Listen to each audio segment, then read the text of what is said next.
Our purpose in this Lifespan Faith Development program this evening is to do some groundwork for understanding the business ethics crisis that we have in our country today, using the Enron scandal as a case study.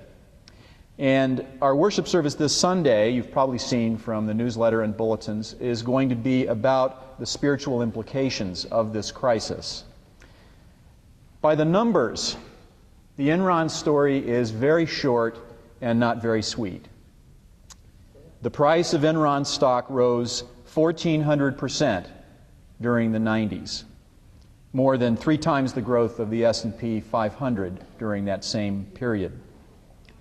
In August 2000, Enron stock closed at about $90 a share, giving it a total market value of about $70 billion. Stock analysts predicted it would soon rise to well over $100 a share. In less than a year, Enron stock was trading at 61 cents a share. It had $38 billion in debt and slid into bankruptcy, causing large-scale unemployment, pension defaults, and a firestorm of litigation.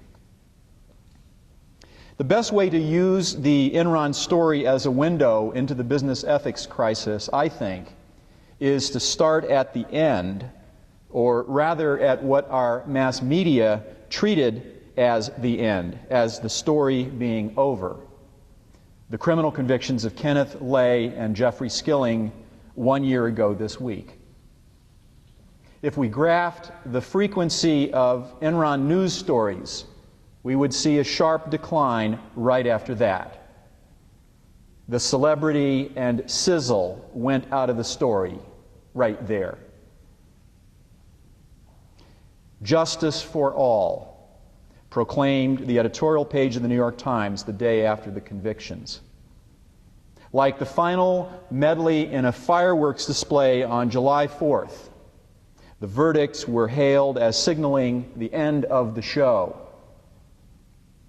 In retrospective voices, commentators characterized Enron as, quote, a symbol of a particular era of management practices, an era of financial near madness, a time in the 90s when self-certitude and spin became a substitute for financial analysis and coherent business models, unquote. It was just an errant era, you see, like an aberrational spell of bad weather, or maybe an unusually intense flu season. A brief epidemic, perhaps, but nothing endemic. Surely not. The mass media got lots of help with these verbal pyrotechnics from the lawyers who won the case. No one, including the heads of Fortune 500 companies, is above the law, declared the Justice Department in its press release. Looking to the future, the prosecutors broadly claimed a favorable impact on the state of business ethics in general. The jury has spoken, said the lead prosecutor, and they have sent an unmistakable message to boardrooms across the country that you can't lie to your shareholders. You can't put yourself in front of your employees' interests. And no matter how rich and powerful you are, you have to play by the rules. Would that it were true. The unmistakable message to boardrooms across the country does not read as proclaimed by the Enron prosecutors. They chose not to prosecute Skilling and Lay for the scams carried out at the operational levels within Enron. They knew those scams would be too confusing and too complex to prove clearly, and might not even be illegal, strictly speaking, in the first place. Instead, they focused on lying about the financial results of those scams. Skilling and Lay went down for brazen falsehoods to employees, investors, and government regulators about Enron's overall financial condition. The two executives were so deluded by their own image-making success that they felt bulletproof. Most unethical behavior in business, however, is not brazen or delusional. Rather, it reflects a succumbing to the temptation to exploit the inherent imperfections in any legal framework for preventing unethical behavior. A persistent rationalizing of progressively more serious corner cutting, and a gradual drifting away from one's own inner sound ethical instincts. The headline-grabbing skilling and lay verdicts are largely tangent to that core ethical problem.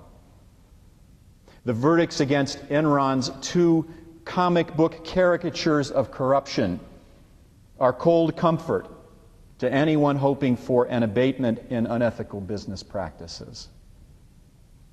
Sorry. The unmistakable message to boardrooms across the country from the verdicts is more like this: if you are brazen and delusional enough to tell broad-brush lies to government regulators and all your business constituencies, virtually daring the government to prosecute you, and if your crimes are simple enough to be understood by a jury, then, yes, you're going to prison. Almost any business leader in America who is cutting ethical corners can ignore that message.